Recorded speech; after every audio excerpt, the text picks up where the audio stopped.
ارے 5 چیزیں دل کی بیماری کی دوا ہیں. ہمارے دل بیمار ہے نا, بیماری کیا ہے؟ دنیا کی محبت میں گرفتار ہے. پہلی چیز ہے نیکوں کی محفل, جس سے دل بیمار تندرست ہوتا ہے.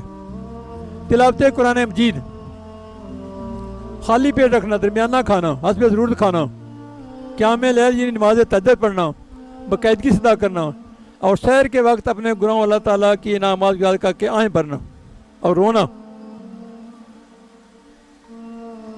تو جو لوگ اہل دل ہیں وہ یہ کام کرتے ہیں, اہل نفس یہ کام نہیں کرتے.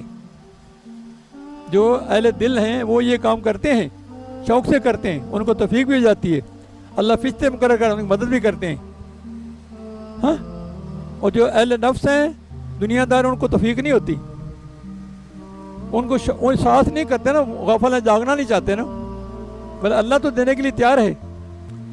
ہر روز شب برات ہے, ہر روز پہلے آسمان پہ کہتا ہے مجھ سے ہے مانگنے والا کوئی, ہے گناہ کو بخشش چاہنے والا, ہے کو میرے قریب آنے والا. تو پھر ہم مانگیں, اللہ سے مانگیں گے انشاءاللہ. اللہ توفیق عمل دے, الحمد للہ.